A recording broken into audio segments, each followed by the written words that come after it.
Episode 26 with Deuce Pesic.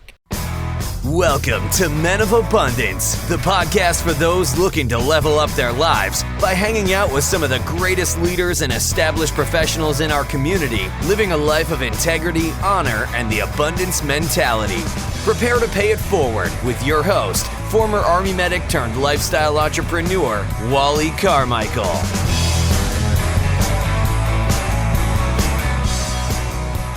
Aloha, Men of Abundance, and welcome back to another amazing show, and it's Pay It Forward Friday. But this show is just a little bit different than the average show because I sought out Deuce, our guest today, and he has such an amazing story that I just had to let him go on and tell it. So we don't follow the normal format in this show, as you will soon see. And I trust that you're going to hang on to every single word that Deuce has to share with you because you can feel his passion and you can hear his abundant mentality in everything that he's sharing with us. Now, as Deuce goes through his story, he's going to share a lot of information and a lot of links. Don't worry about trying to write everything down. You may even want to go back and listen to this one again. But regardless, I'm going to have everything listed in the show notes at menofabundance.com/026. Or you can just go to the podcast area and type in Deuce in the search bar and the show will pop right up. Now, the cool thing about the Men of Abundance show notes for each podcast is that there are timestamps within the show notes. And what that means is as you go through the show notes and you see the subject and the portion of the show that you want to listen to, you can click on the timestamp and it will go directly to that part of the show. Now, as far as I can tell, that technology is pretty unique within the industry, and I had the pleasure of having the creator of that technology on Men of Abundance in episode 22, so you can go back and listen to that. Before I introduce our guest today, I want to remind you that you can subscribe to Men of Abundance on iTunes or on Stitcher so that you don't miss one single episode. And if you're enjoying this experience and the value information being shared here at Men of Abundance, I encourage you to be abundant in your day-to-day and paying it forward by sharing this information with others and leaving a rating and review at iTunes or at Stitcher, whichever platform that you're listening to this on. That way more men can find us and enjoy the same experience. Our guest today is Deuce Pesic. Well, that's the American way to say his name, but I'll let him say it the way he says it, because he was born and raised in Serbia, Yugoslavia. His family moved to New York City, then later they moved on to Hollywood, Florida, and finally ended up living in Tallahassee, Florida. As you will soon hear, Deuce has endured many struggles in his life, but he's never let that stop him from moving forward and realizing his dreams. Deuce is certainly a man with unwavering passion for everything that he does in life, especially for his son. And I'm very excited to introduce you to him today. Deuce, welcome to the show. Thank you. I'm honored to be here. How are you? I'm doing well. Where are you at in the world? I am in Tallahassee, Florida.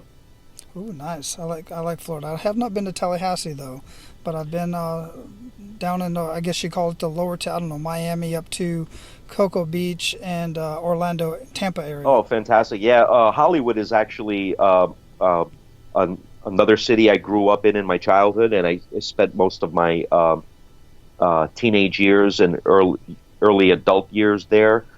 So I know what you mean. I miss that whole eastern South Florida area. I mean, there are some of the most beautiful beaches in the world right here in our state. It's absolutely amazing. There really are. There absolutely are. My experience is super humid there as well. Yes, but you do have that 5-minute rain, shower, storm, hurricane, tsunami thing that comes in every day for like 5 minutes, and then it just refreshes everything. Right, yeah, that's the good thing about it. So before we get started in the show, I like to start out the show the same way I start my day, which is with an attitude of gratitude. And I'd like for you to share with us what you're grateful for today. Today, well, every day recently, I'm very grateful for the people I surround myself, and family is always first. I am extremely grateful for my son. After you hear everything I'm doing, this is all for him. super bright young man. His name is Nicholas. He's 15 years old, just started his sophomore year in high school. He he's a great student. He's taken up in band, and he's been in percussion last year. He was in the band. He was playing the bass drum last year, and then over the summer he auditioned for the drum line for the snare line, and he was accepted in that. So I'm very happy and proud that he's picked something, to go towards that, that he enjoys, and ultimately what he enjoys winds up making other people happy, because that's how I look at music. Music is a universal language, and if you can play something to make other people appreciate and love the sound, and I'm very happy that he's happy. Outside of him, I'm very I've got family in Europe. I'm very grateful for them. They've supported me, and they're always by my side. Thanks to Facebook, I'm able to connect to them more often than I did, say, 5 years ago. So I'm very grateful for them. As far as like close friends, I've learned through the entrepreneurial spirit that you have to let go of people that don't serve your purpose, no matter how much you love them. But if they're not there to support you, and you have that inherent belief within yourself that, look, this is what I'm doing, and if you don't follow, I'm going to move on. But I'm very grateful for the people that have stuck around. They've helped me out during my lowest points in my life, and I'm up here in Tallahassee. I find myself a group of wonderful people, and I'm not talking about just great people. They work hard and they spend time with family, but the character that goes beyond that is the ones that if they see somebody hurt or stranded on the side of the road, despite what they have to do, they're pulling over to make sure that individual's all right. Those kind of folks. And I know I asked you earlier if I could name a couple of people, but today is Friday. A very good close friend of mine who's helped me out a ton, that I'm so grateful for. Him and his wife are dynamite people. His name is Claudio Escalera, and he owns a Nail It Carpentry. He's a subcontractor up here. And his wife, Meredy Escalera, she owns Destination Real Estate. She's a broker, owner of the firm. Dynamite folks, and I just wanted to give them a special shout out, because I wanted them to know how much they mean to me in my life. These are the folks that, when you go to their house, there's a chair and a plate at the dinner table. They're not asking. It's there. It's that type of caliber of individuals. And I am so grateful that they're in my heart. They're close friends from Alabama, Corey and Hallie. They're my adopted family. They took me in the same way. They've helped me out during some difficult moments. And, I cannot express my gratitude enough that they're in my life. As far as on the business side, I am very grateful for the two people that I initially picked to be part of, my company, are people that I've known for a very long time. And Peter Madsen is my vice president of sales, and Stephanie Davis is our executive assistant. Now, just to kind of preface this, they each have their own careers, okay? Peter I've known for 23 years. Stephanie I've known for just about 10 now. Both super, super sharp individuals. And when I approached them to come on board on this amazing journey, they took a moment, they spoke with their families, and they decided that, when the time comes to where, our company gets funded to build what we want to do, they would decide to leave and come on board to help us grow. So I am very grateful that somebody would go ahead and do that with their own families, mind you. They're leaving something stable for something crazy, for something radical, but they ultimately see the vision, and I am very, very grateful for them for doing so. There is one gentleman that actually you and I have not talked about this, but about a month ago, I was actually approached by a fellow entrepreneur who happened to find me through a press release that I posted 3 years ago when I did an Indiegogo campaign to raise funds for my project. Well, I did a press release, and this gentleman was looking for an entrepreneurial group in Tallahassee that maybe they would meet, twice a month for coffee and kind of help each other grow their businesses. Well, this is a serendipitous moment actually, because my hashtag to find my article, one of the hashtags was Tallahassee Inventor, because the title of that article was Tallahassee Inventors Raising Funds on Indiegogo for his humanitarian project. Well, he typed in Tallahassee Inventors, and my article popped up. Well, long story short, he developed a fantastic problem-solving product in the pet industry. And one of the things that I admired about him was that of his self-awareness. He had said, listen, I don't think I can sell this by myself. I need somebody, and he saw what I'm looking to do. He saw that I was, a genuine individual. I'm looking to do good in the world. I'm not a shyster. I'm not I'm just not one of those guys. So about 3 weeks ago, he asked me, he's like, Deuce, listen, it would be an honor if you come on board with our product as co-founder. So I was like, wow, holy cow, what an amazing, opportunity, because it is a fantastic product, and and we're looking at hopefully in the next 6 months that we'll be able to go ahead and start well, actually not 6 months, in about 3 to 4 months, we're looking to approach buyers. I mean, we're that far ahead with the product. Well, he was that far ahead with the product.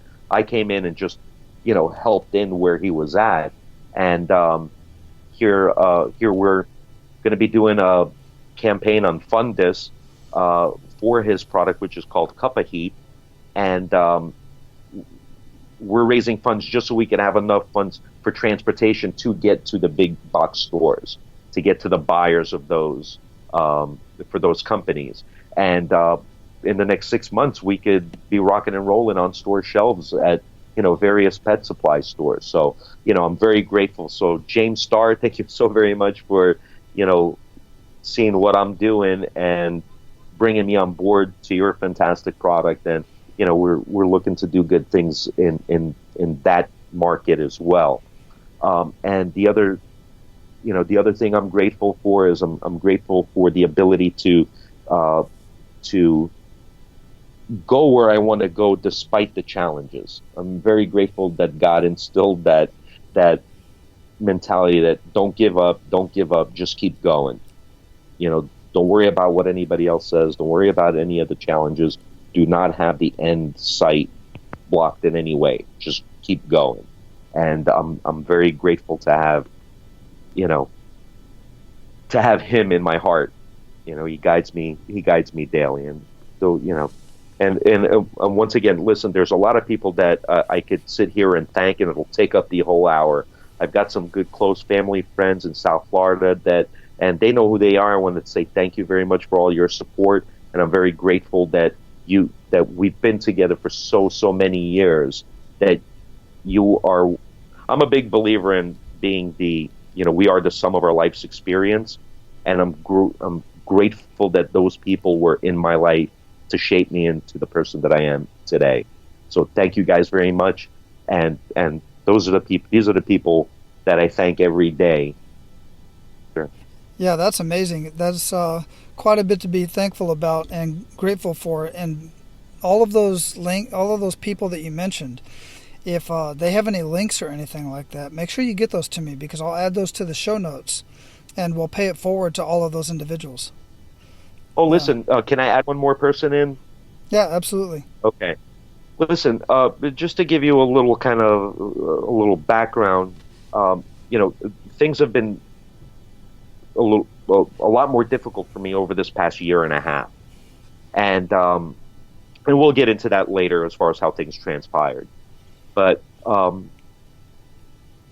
I've got a couple of friends. Their last names are Glovers, and we're very good friends. The Jessica and Tim, Jessica's parents, are we would hang out, like we would do the weekend thing, and they're also a family that brought me in, and there's always a plate of food, there's always a plate at the table, and when there's celebrations and stuff, I'm always invited. I mean,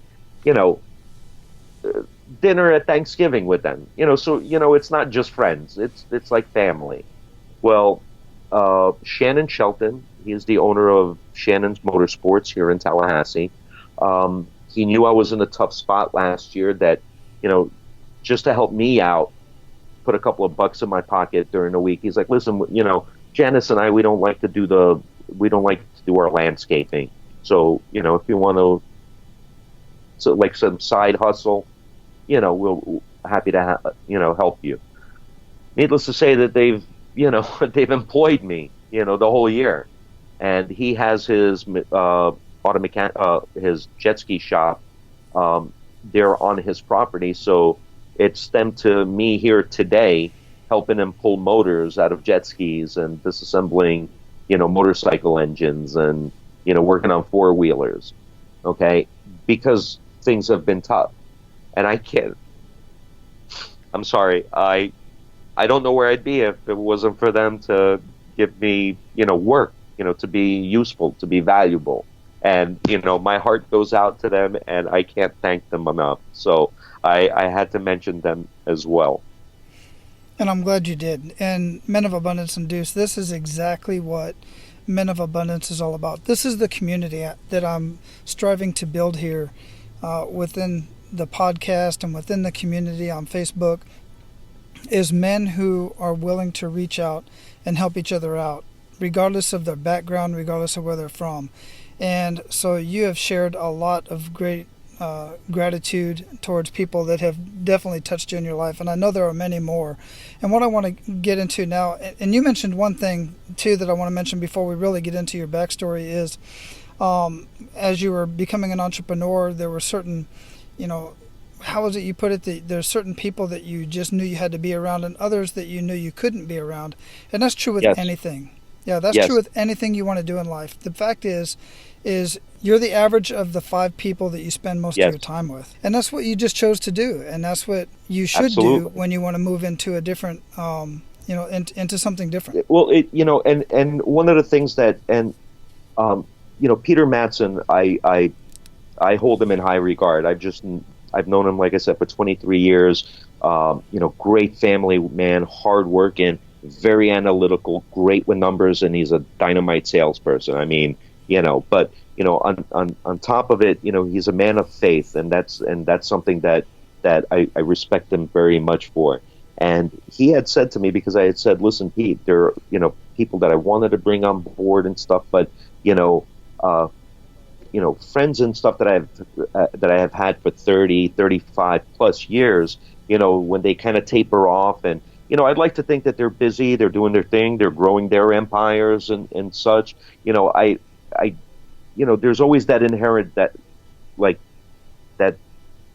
you just feel that tension that I hope it wasn't any that the fact that I'm still I'm out there, well, he's not, because the group determines its members.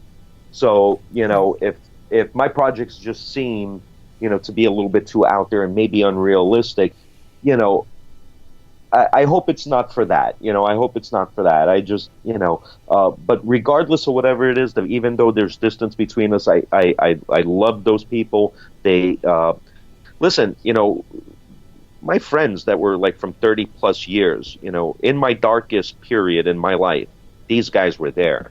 These guys are the ones that were, calling on the phone, making sure everything was all right. Do I have food in the fridge? Do I need to send you money?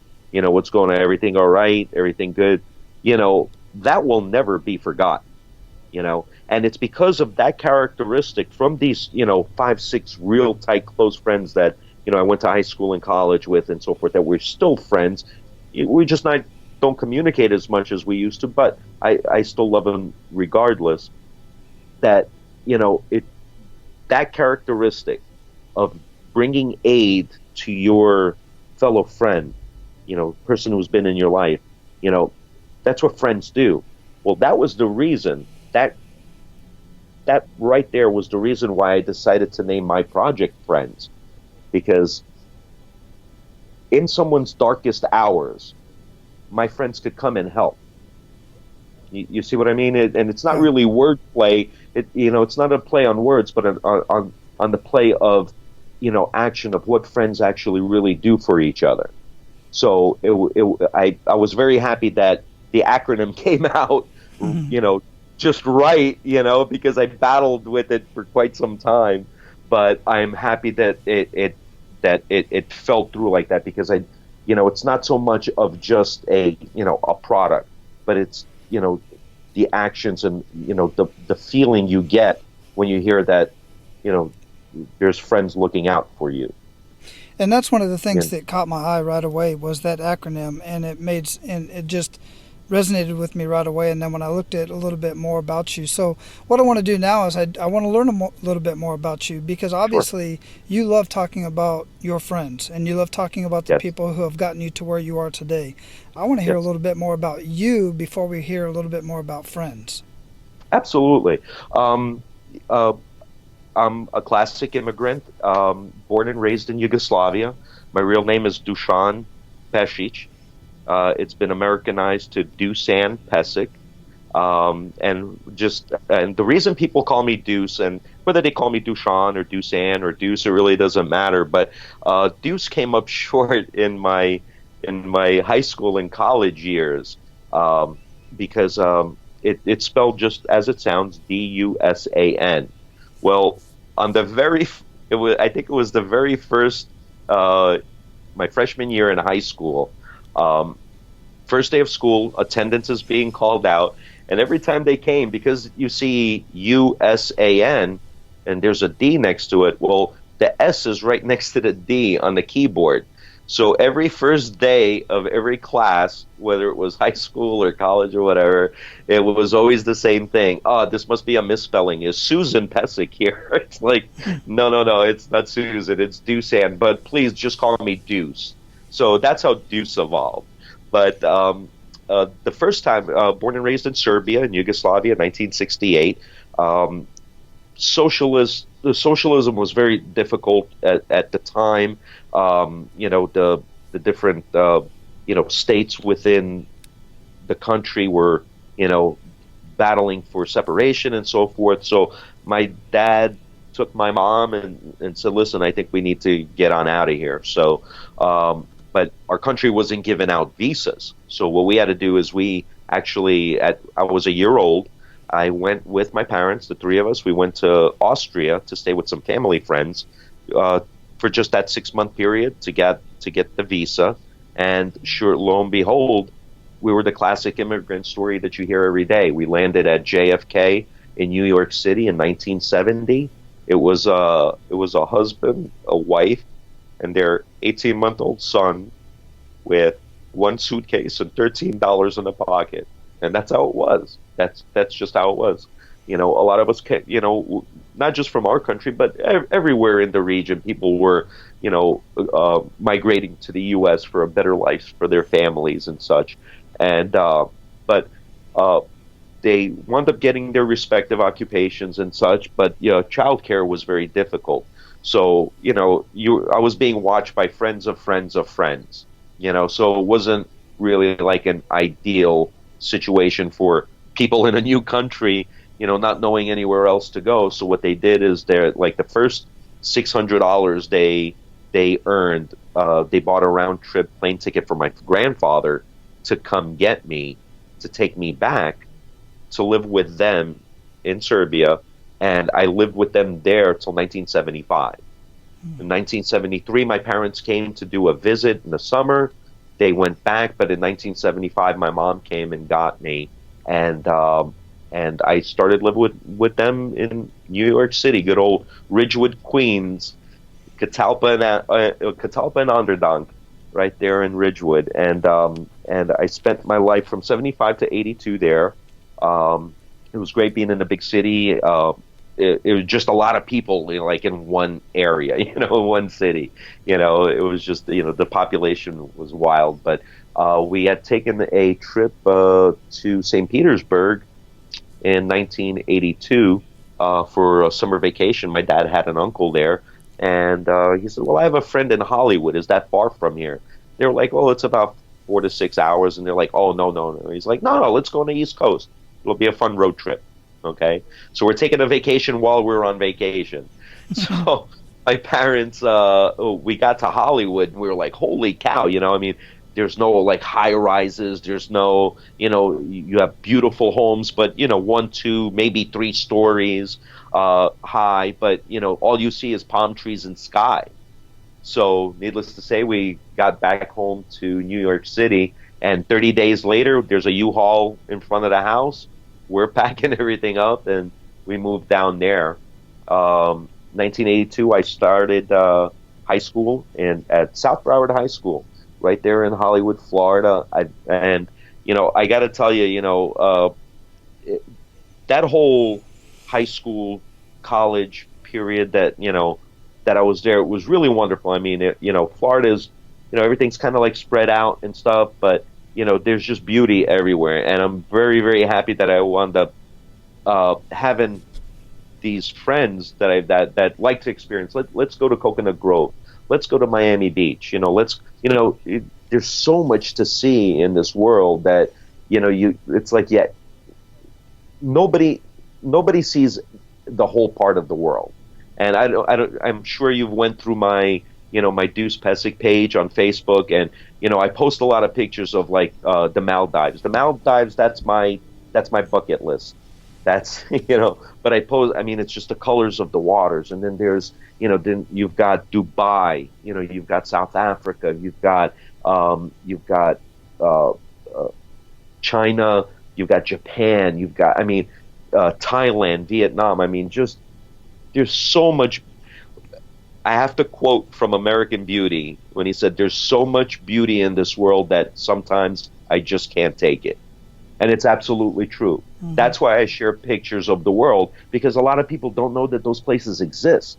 Now, if you don't know a place exists and you see it and it touches you somehow, well, you know what? Maybe that mindset changes, and now you're going to start putting some pennies aside to want to go see that place. You know what I mean? Yeah. And it's important to see the world. It really is. But from my high school, I lived in South Florida. 19. I was married in 1995. But let's say prior to that, I was in the restaurant industry, and whether you're a cook and you want overtime, I mean, you could do that. But I was also, I went into management, so 85, 90 hours a week. That's standard. I mean, you gotta see the stuff coming in, you gotta see how it's going out, and making sure everything's spot on. And it got to the point where I was working with this one company. I was with them for about 6-7 years at the store level. Well, I was there with them from the very first restaurant of the new concept, and then the name of the restaurant at the time was Eastside Mario's, and we were owned. It was a Canadian company, but this was the first baby built in Aventura area, North Miami, and Aventura Mall was like one of the top 5 malls in the country.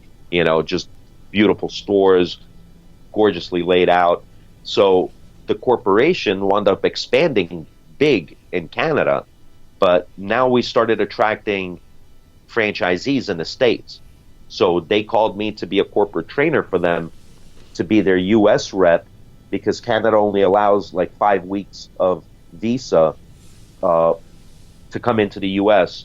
At a time, 5 weeks at a time. And, to open up a new restaurant for a franchisee and stuff, and train their staff and employees, that was quite, there's a lot to do in a short period of time. Well, by having me in the States, I was able to come early or stay later, to ensure that things get done. So it benefited them greatly, but it benefited me too, because I again, was able to see parts of the country, parts of Canada. I was in Toronto. I actually opened up 2 restaurants in Quebec. That was a great talk about learning French like super fast. Yeah, Immersion. forget Rosetta Stone. You just get thrown into a French community. You'll learn to get around real quick. So I stayed in the hospitality and the restaurant industry all the way through. I think it was about 2003. Just when my entrepreneurial period started was in 2003. But talking about myself, I'm glad you mentioned that because I was looking at your flow of the show, and I saw that you had the kick in the gut moment and the enough is enough moment. Well, there's actually a video that I've been working on. I'm actually halfway through the script, but I had an idea to do something much like what we're doing today, just to talk about background and talk about the troubles and talk about adversity and passing through challenges and so forth. Well, my kick in the gut, and I'm calling it actually, the video is going to be called 18 Years.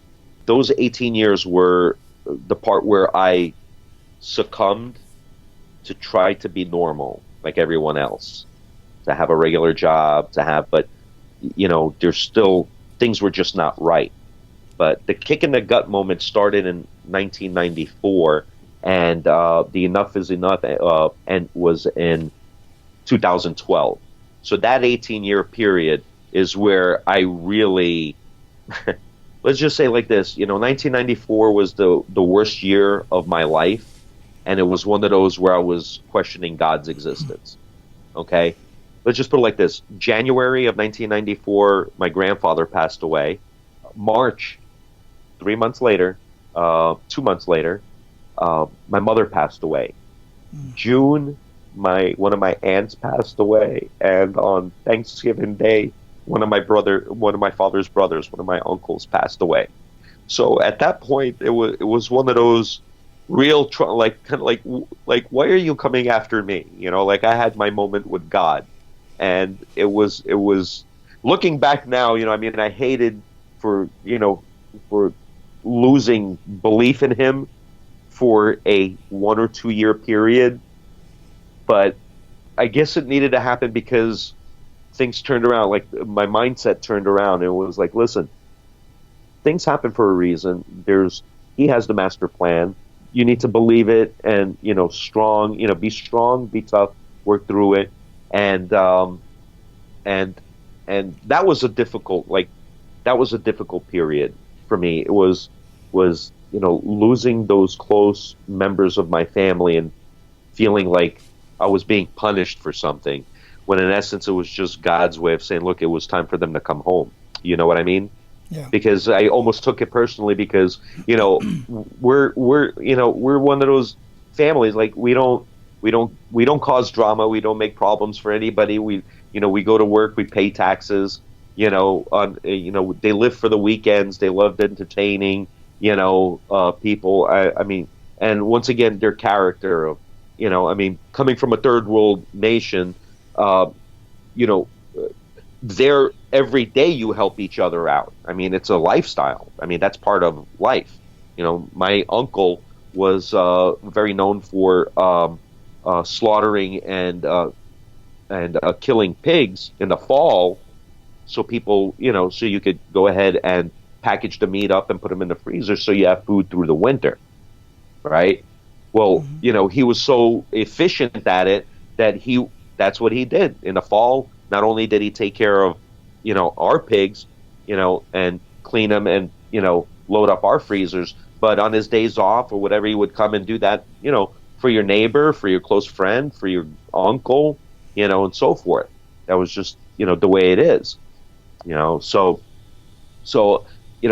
being that type of, coming from that part of the world where that's just how you do things, there was a part of me that felt like I was being punished for something. Like, why are you taking my family away from me? But the day I put God back in my heart was a memorable day. and I'm very happy that he's been in it and by my side during all the next trials and tribulations after that, till this very day. Um, I mentioned I was married in 1995. I found my wife here in Tallahassee. I'm sorry, my son's mom. I we She was one of the managers that was at this restaurant that I was opening up, and we connected. And sure enough, here we were. We were getting married and everything, and the dynamite lady that she is,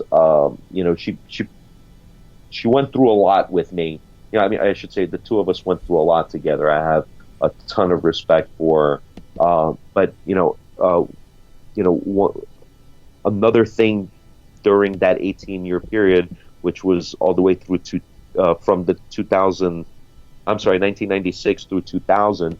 We tried having children, and we've had 4 opportunities, and it just never transpired. So, of course, you're battling with that. You get the high of, here we just might have, the child we've been wanting, and then, 2 months later or so, you're trying to console each other through another heartache, and this happened to us several times. It happened 4 times. So it just gradually deteriorated our relationship, I think, and it just so happens, that we talked about it. We were splitting up, and lo and behold, that last night that we were together, the egg took. I mean, and here we are, 15 years later, with a handsome young man, who's been nothing but a joy, and so smart and bright, and it's just funny how things happen sometimes. But to further go, down that road, even though our relationship was already strained, after 5 years of going through these tough moments. I didn't having that characteristic of growing up in Yugoslavia, tight knit family and stuff, and working in the restaurant industry, seeing so many single moms and stuff, that I was like, well, my son's not going to be raised without me. I mean, I'm his dad. And if more dads, stayed by their children's side, we'd have less problems in the world. I mean, that's just, I mean, it is what it is. But that's my take on it. And I'm up here in Tallahassee. I mean, like I said, I have friends, connections. I could easily found work in many different industries in South Florida, but that's not what's important. What's important is a son should have his dad by his side. So that's why I'm here. And he actually, during that time of 2003, it was when he was like already 3 years old now, 2.5, 3 years old. It was when my entrepreneurial spirit started evolving, because I was looking what kind of, the idea was, well, I should start looking around to buy a house so my boy has another home. He has his mom's home and he has his dad's home. Well, certain ideas started kicking around and such that over these last 13 years, a lot has evolved as far as in what I'm looking to do, as far as like my sharpening my saw, getting familiar with what I want to do and how I want to get there. And there were ups and downs during that period, but at the end, that enough is enough moment, which was the ending of the 18-year period, which was 2012, nothing but self-awareness, Wally, nothing but self-awareness. I know exactly what I want to do. I know exactly where I want to go. I know exactly who the people that I want by my side to help me get there, to help us get there, to achieve great things in this world. I mean, look, I'm 48 years old. I've got about 15 good years in me, let's say, right? I'd like to think more, but, I've been a smoker most of my life, and I don't eat healthy, so but there's still time to change that, which is great. It's never too late to turn that around. But what kind of legacy do I want to leave behind? My son's going to have children. What are they going to remember me as? And that's when things started kicking around, that it's not just about the money. It's, solve the issue, solve the why. What is the why? What is your why? Once you know that, you formulate the plan to get there. And then you start taking action. Well, I've laid out a really, really big, grandiose project in front of me, and it was actually August 29th. It's going to be 11 years that the FRENDS project actually was conceived, and the first 2 years were rough as far as the FRENDS project were concerned, because I learned later that I was going to the wrong people. When you're thinking about somebody building a mobile structure, the first thing I thought of was, all right, go to builders, because they have the facilities, they have everything, but that wasn't their thing. And there's so many builders, that's how many no's I got. Yeah, so let's get into that. So what exactly is FRENDS? And it's the acronym is FRENDS. Yes, sir. All right, men of abundance, I hate to say it, but this show is going to be continued. We had such an amazing conversation. We completely lost track of time, or I did anyway. I was totally engaged in his conversation, as I'm sure you were as well. So we're going to continue this conversation, but I'm not going to have you wait until Monday to hear the rest of the conversation. The rest of the conversation is going to post first thing in the morning, Saturday morning. I wouldn't normally have a continuation, but I just know that many listeners who listen to this show and many other podcasts, if you saw a show that was over an hour, even into an hour and a half, you probably wouldn't even click on it.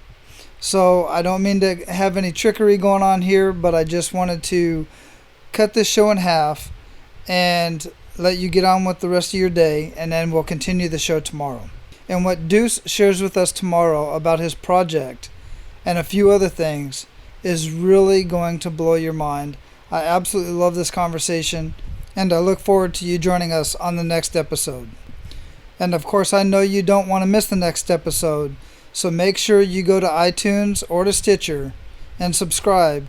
That way you get notified as soon as the episode is live. All right, abundant leaders, now go out and live your life of abundance and make sure you pay it forward. That's all for today, abundance leaders. For more about our guests and the powerful information we shared with you today, be sure to sign up for our mailing list at menofabundance.com. We appreciate your time and look forward to hanging out with you on our next episode. So until then, be sure to pay it forward and live your life of abundance.